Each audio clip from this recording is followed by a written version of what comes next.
You are watching the press preview, a first look at what's on the front pages as they arrive. It's time to see what's making the headlines with The Guardian columnist Zoe Williams and the former Conservative MP who's now Chief Executive of the charity Business in the Community, Mary MacLeod. They'll be with us from now until just before midnight. So let's take a look at the front pages for you now. The Sun carries further extracts from its interview with Philip Schofield, in which he says he's afraid to leave home for fear of being spat on. The Mirror pictures Schofield's former co-presenter, Alison Hammond, in tears on live television this morning as she discussed the story.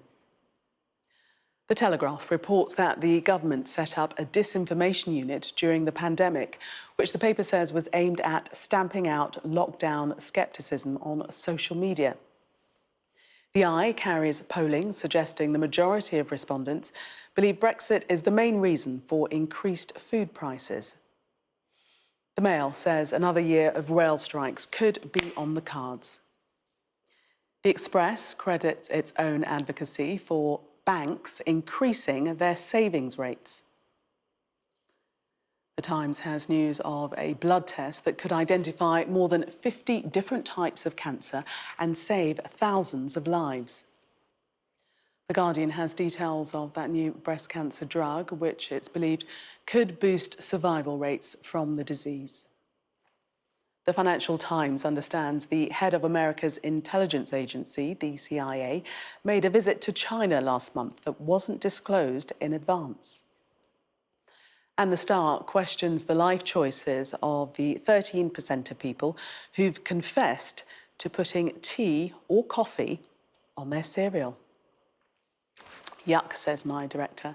A reminder that by scanning the QR code you'll see on screen during the programme, you can check out the front pages of tomorrow's newspapers while you watch us. And we are joined tonight by Zoe Williams and Mary MacLeod. Welcome to both of you. I won't get you to comment on the tea or coffee on cereal, perhaps another time. We'll start with The Sun, though, and the Philip Schofield story is still making the front pages. Zoe, this coming after the television interview that he's given, saying that he's fearing for how the public will react to him now if he goes out in public. I feel terrible for Philip Schofield because there's been a kind of, it's an absolute object lesson in how not to deal with a story. He sort of wasn't straightforward. His initial statement on Instagram was extremely confusing. He talked about lying to his employers, lying to Holly Willoughby, lying to his wife, and it wasn't really plain what the situation was. If he was a guy who was, not out of the closet in a bad marriage, then that's one kind of lying. And if he was a guy in breach of his employment, that's another kind of lying. And if he was a guy lying to his friend, that's another category again. And it all seems to have come out at such a tumble that he's suddenly kind of a hate figure number one. And I can see why he's extremely, I can see why he does fear being spat on. I have to admit, I really mourn pre-social media days. I'm old enough to say that, when things came out a little bit more slowly and people digested things a bit more calmly, and somebody didn't have to be 100% devil or 100% angel in order to exist in the public domain. I think I've got no idea what the truth is, because obviously these are personal matters and we can't know until we know. But I do feel for the guy. Yes, he has vowed regarding social media to never again use it. We've heard quite a bit more from him now, and obviously the contrition is there. Do you believe that this should be the end of the story now, Mary? Well, I do. I mean, I think we've heard this story for days now, and it just seems to be relentless, as he said himself. He admitted to it now, and has said he's done a bad thing. I mean, the interview he's done, it was quite difficult to listen to because, yes, it's absolutely important that ITV look at how they handled it. But it's, he's someone who is at rock bottom. He's apologised over it. He says he did a bad thing. I just think his own sort of mental health right now is something that people should be, more aware of. And I think it does bring into question in some of these stories, just rightly, they can come out in the media and be talked about, but how many days does it need to go on for, and how much scrutiny and that intensity of the scrutiny that people feel they are human beings, as he said, and therefore, are we dealing with them in a human way? On the other hand, of course, ITV need to look at things like the abuse of power in the workplace and how they've handled the investigation, but they said they questioned him several times, so they felt they did what they could at the time. But I think it's the force of whether it's media attention, public attention. I can well imagine that Philip doesn't feel he can go outside, and I think we have to, whilst we can say things were wrong and what he did, I just think that we have to also look at how he has to live his life as a human being, and just pull back a bit on that intensity of scrutiny that he's getting right now. OK, let's turn to the Times now and politics. Zoe, this story, Boris Johnson is, he has actually sent his WhatsApp messages to the COVID inquiry circumventing the Cabinet Office. People talk a lot about the role WhatsApp plays in government now, because it's not subject to FOI legislation unless you use it on your laptop, unless you use it on your desktop, unless you move it to your computer. It is not in the public domain. Most MPs do. Most MPs expect it to be. A lot of MPs would absolutely be crucified if you saw the full extent of their private WhatsApp messages, as we saw with Matt Hancock, of course. So I think Johnson probably thinks he's scoring a win for his own transparency in doing this, but my personal feeling is that the kind of public trust in him is so low that whatever he does, you'll imagine that he has like a back door somewhere where he's deleted a load of messages, or he'll have some kind of other messaging service where he did his really compromising messaging. He's just never going to claw back public opinion in favour of him as the truth teller against the Cabinet Office. That's completely impossible. So exactly what his play is here, I don't know. Mary, your thoughts? Do you think he should be commended for doing this, or as Zoe's suggesting, is there some subplot? I don't know.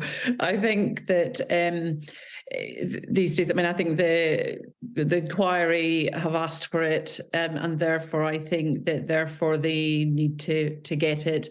The Cabinet Office will be looking just to see, is this creating a precedent for the future? There'll be a lot of these WhatsApp messages that are irrelevant. So therefore, how much information do they need? But I think that it's good he's done that. It shows, if nothing else, that he's not trying to hide any information that might be useful in that inquiry. The inquiry is going to take a long time. It's the last sort of module of the 6 modules won't start till 2025 when they're looking at PP and care homes.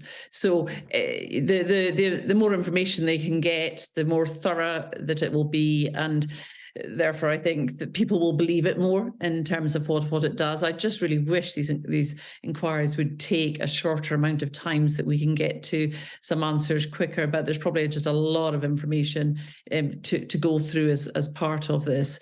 But I think for the moment, yeah, he's done the right thing. Yes, and certainly families who lost loved ones during the pandemic will want the inquiry to come to findings as soon as. Let's look at the Telegraph. And this is a story about the government setting up a COVID disinformation unit. This is at the height of the pandemic to basically curb the criticism of, the handling of the pandemic and actually the virus itself. Zoe? I believe they called it the anti-disinformation unit because their intention was that. Yeah, the counter disinformation unit, yes. Yeah, exactly. So their intention was that people wouldn't be running wildfire all over Twitter, saying vaccines don't work, saying lockdowns don't work, saying masks don't work, saying, all these things that many people were saying. The problem with it is that anti-vaccination movements were, as we could see at the time and as we know now, completely antithetical to public health. It was really important that everybody took the vaccine. It was really bad when people promulgated messages saying don't take the vaccine.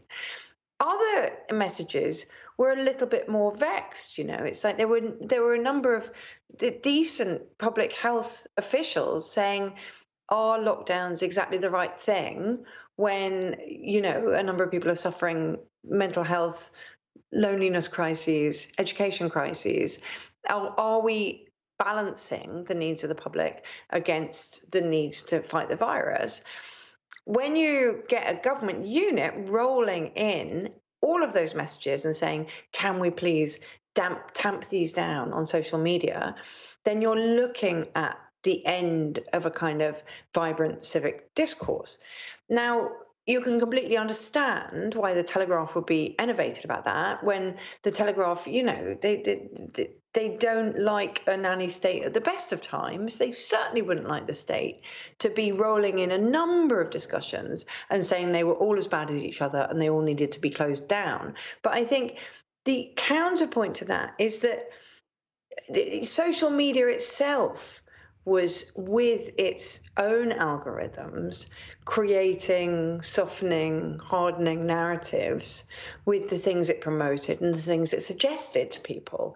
So you have to decide ultimately, in this age of absolutely proliferating information and opinion, who has authority to sort of direct it. And I share the Telegraph's anxiety that the government maybe didn't think hard enough, but I would certainly take the government's authority over Twitter's.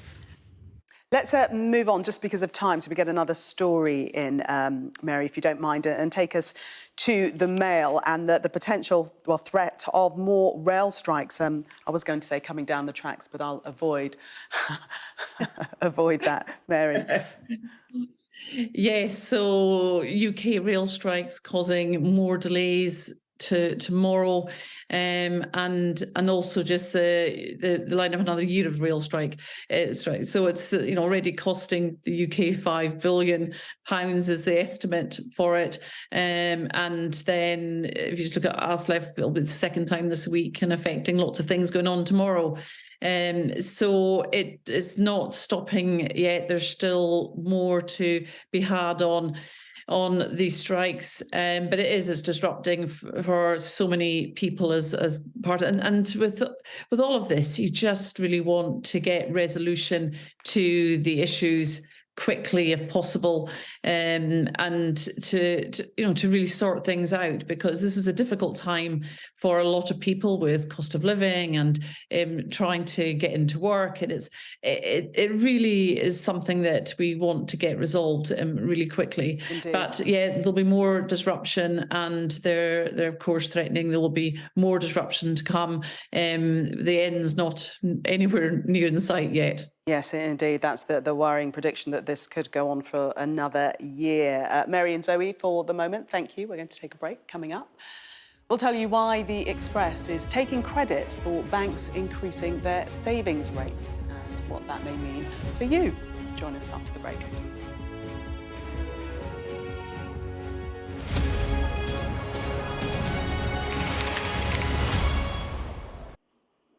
Welcome back. You are watching the press preview. Still with me, Zoe Williams and Mary MacLeod. To you, first of all, Zoe, for this section, let's take a look at the Express.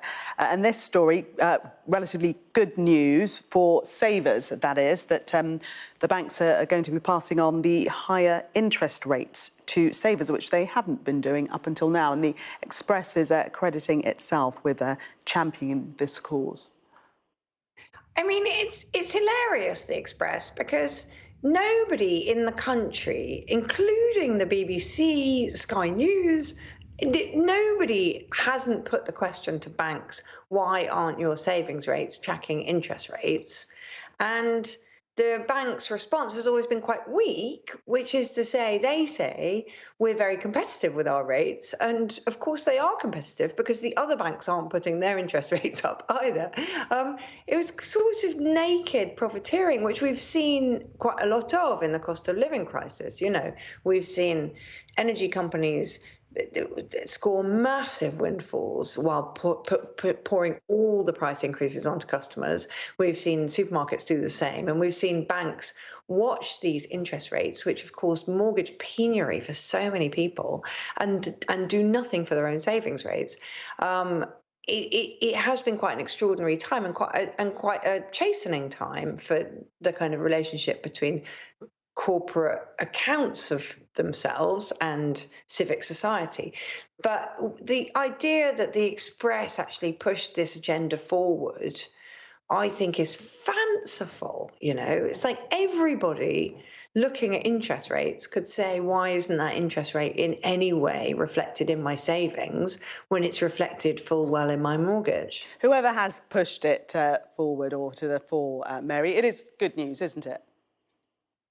Oh, definitely. And I think customers will definitely welcome it. And, you know, I think whether it's banks responding to and listening to customers, it may be partly that. But it literally is something that, you know, I think customers understood it when interest rates were so low.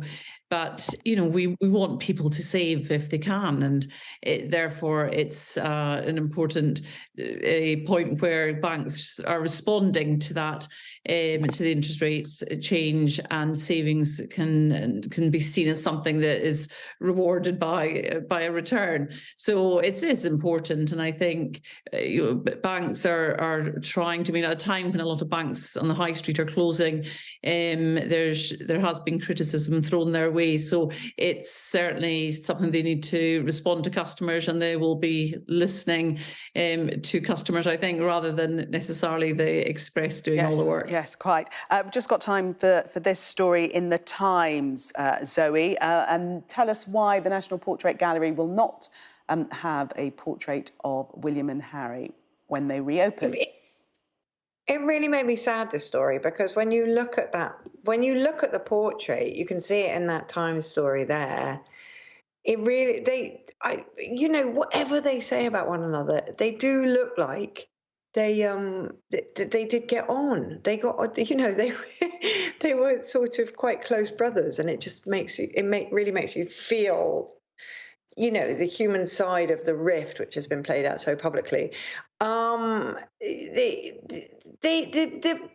National Gallery is very, very kind of lukewarm and non-specific about why they're not putting it in. You know, the spokesperson said decisions relating to the portraits on display are made by the gallery's curatorial team. With over 250,000 portraits, we're only able to display a small percentage. Now, that is like saying we don't want this, but we don't want to say why we don't want it. Let's just bring Mary in quickly on this. We've only got about 20 seconds. Do you think we should be reading anything into this? I don't think so, particularly. I mean, I think it's they do make their decisions on which paintings to put up there. But you know, as Zoe said, it's a reminder that the two boys were very close at one stage, and hopefully they will be again. And but it just shows the history that they've shared, and that so it's a shame it's not going up there. But hopefully they will. There'll be other ones that will encourage people to carry on going to the National Portrait Gallery. OK. Zoe and Mary, thank you both for taking us through the newspapers.